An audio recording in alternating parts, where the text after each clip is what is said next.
Okay.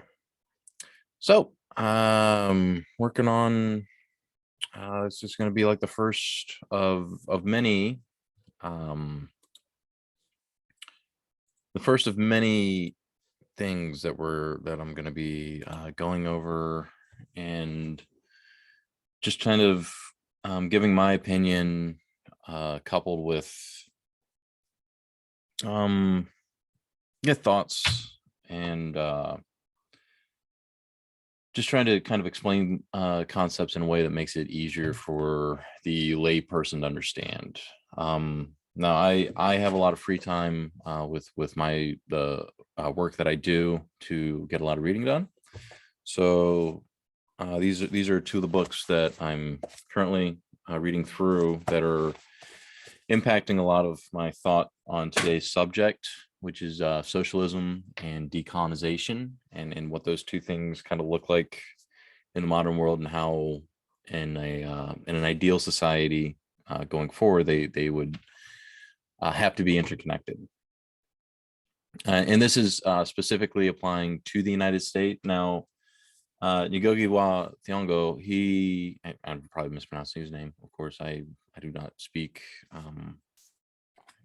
language he speaks in. I believe, yeah, he's Kenyan. I can't remember what the language is that he actually speaks.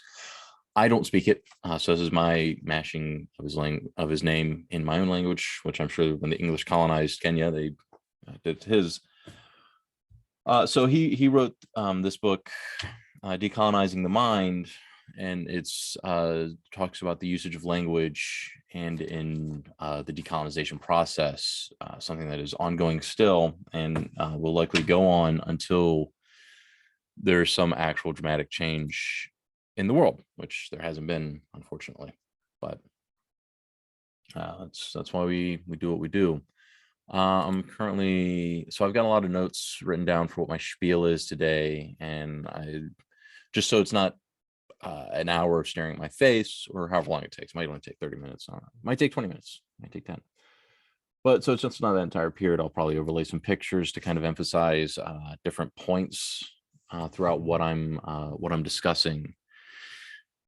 Um, and so the other book is Malcolm X. It's the end of white world supremacy, and so this is more focused on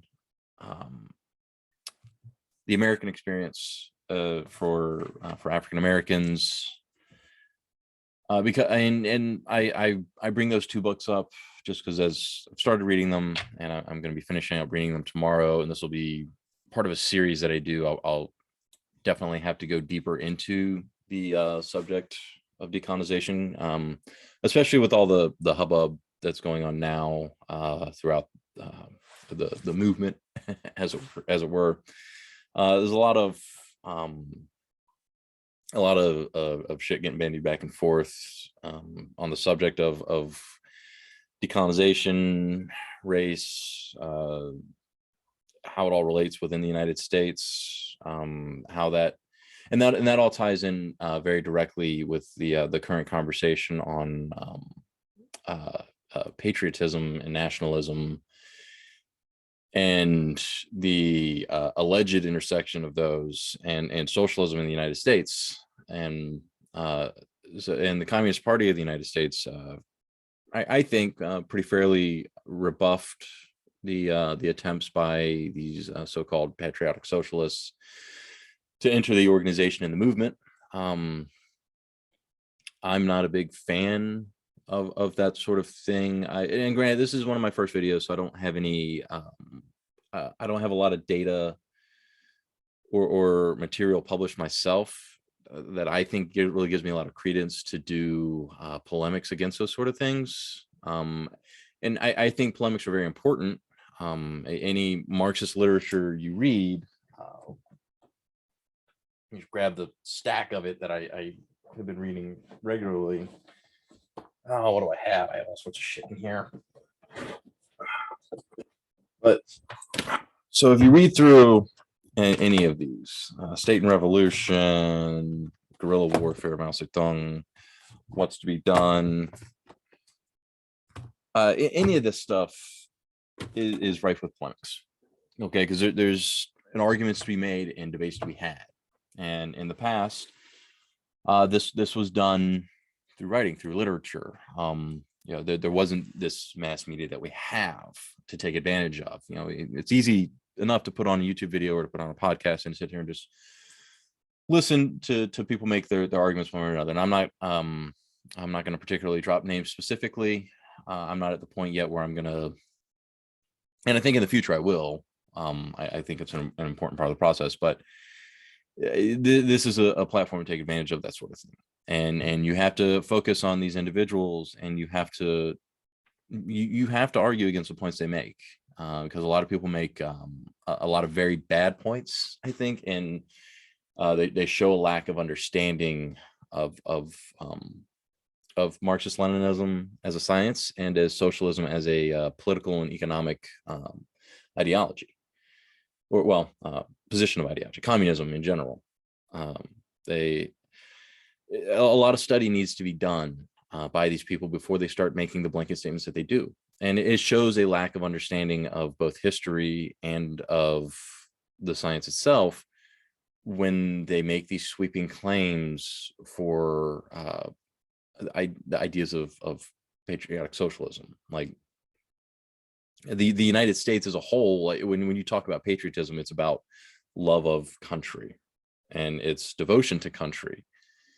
And they try to wrap it up in this rhetoric about the famous anti-governmental movements or actions or people like John Brown or Blair Mountain, things like this. And while these are things to be deified and to be held up because they're fucking fantastic things that happened, fantastic things, they were good and honorable people that did what they thought was right. And what the values that they stood for were right and correct.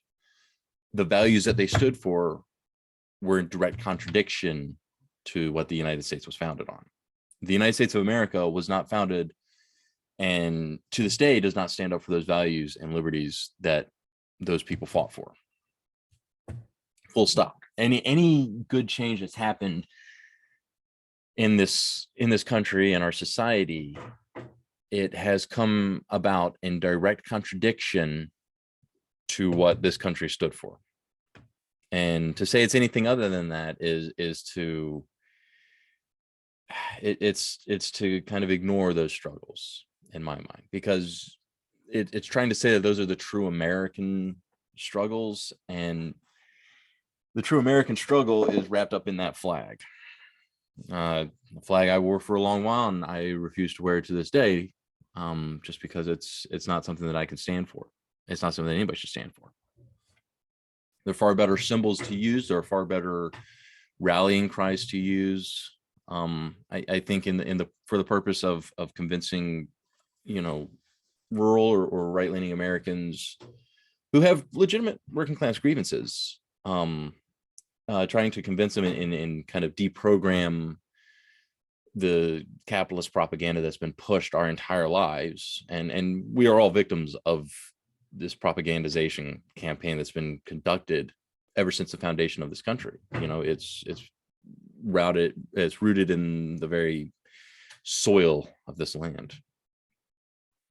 So I kind of get it. I get where they're coming from with that stuff, but it's at odds with what communism actually means, what socialism would actually look like in America. It's trying to tap into something and trying to turn reactionary ideology for the purposes of Marxism, but it's weaponizing something that's very dangerous and is never going to work out in the favor of developing a socialist state. It's just not. It would probably work to develop a fascist state.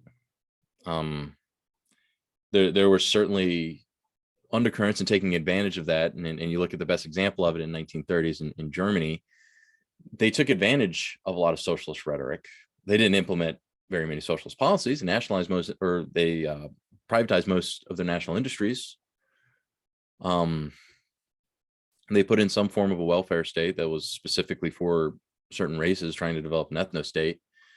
Like, it's taking these ideas and it's putting them into play for very nefarious purposes, and it's not something that we can have in a nationwide movement, especially in the United States with as rich a history as we have in in that sort of thing. So and it's not to say that those people need to be shunned. They need to be educated. I think that's the most important thing, is educating these people and speaking with them in a manner that's disarming, because you challenge a white man on his beliefs and you get you scratch him in a fascist pleads. It happens constantly. And I say that as a white man who's had to do a lot of self-criticism, especially over the past decade with where my beliefs lie, even with the past year. It takes a lot of humbling, and yeah, I'm gonna humble brag real quick about how I used to be such a reactionary and I came to this mindset. I'm not gonna do that, but it takes, people need to be careful about their words, and they need to be disarming with their language, and they need to be not necessarily inclusive, because terrible beliefs, they don't need to be included for terrible beliefs. If they change those beliefs,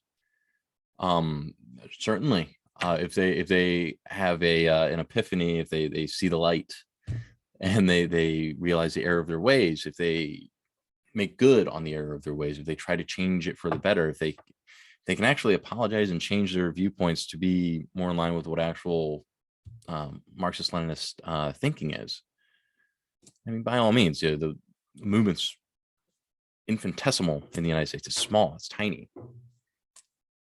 But there's a lot of working class anger in this country. It's not to the point that class consciousness has been awoken, but I mean, people certainly see that energy and they want to take advantage of that energy. And so you get a lot of these chauvinists and charlatans that they take this very accessible media platform and they use it.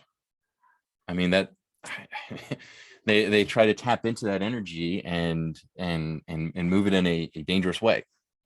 But that energy is there, and so it's incumbent on us as people who want to see a socialist change in the United States to be good stewards of that energy, and to try and steer it and tap into it and push it towards good means. And these good means are in things, it's obviously in our day-to-day organizing and how we work with one another to try and bring about that change, but it's also in doing your homework and actually understanding what this stuff says. Okay. And it means that there needs to be debates on it. It means that there needs to be disagreements on it, because nobody knows it. I haven't read it all. I don't know every specific thing of it in and out of it. I'm still learning it myself. But you look at the end state and the goal that you want to achieve, you have to study the material that was laid out that brought people to that conclusion. And it's a critical portion in building this sort of movement in our country. And so that's my my take on it. I don't have all the answers again, but I think it's dangerous to try and tap into that sort of nationalistic fervor to try and push people towards socialism, because I don't think it's a very effective, maybe it's an effective means of pushing people towards a certain camp. It's not going to be a good camp, though. It's there are more effective means of reaching people and convincing them than that. So that's my take. Patriotism, it just seems to always lead down a bad path. I remember getting scolded because I thought the Iraq War was kind of weird. I was 13 at the time, and I was like, all right, aren't we supposed to be going to Afghanistan? Yeah, at the time, granted, both those wars were bad. They were bad, and they should have happened. But at the time, as a 13-year-old, even then, getting scolded and saying you got to love your country no matter what, like that sort of idea, that's what patriotism leads to. In this country, what it was founded on is still the same things that it stands for to this day. And those aren't things to be proud of. Okay, there's individuals and there's movements that have happened in the past that you can be proud of, sure, but those don't represent America. Okay, they don't represent the United States of America as it exists, which it exists in its relatively unchanged form, and it has for the past 200 some odd years. That that's the base point. I think that, and there's needs to be more discussion on it, sure, but people need to people need to figure out how they're going to work that branding and do it in a different way. And they need to do a lot of self-criticism and understand why there's a fervor towards it and against it. Because people are upset about this stuff and they're arguing, and yeah. So that's my spiel. Patriotic socialism is probably not a good thing. It smacks of National Socialism. I feel like there's a history behind that phrase that just it doesn't sound good. Not a good phrase to have. Okay, so I'm gonna cut that and do that as a separate video. Oh, wrong button.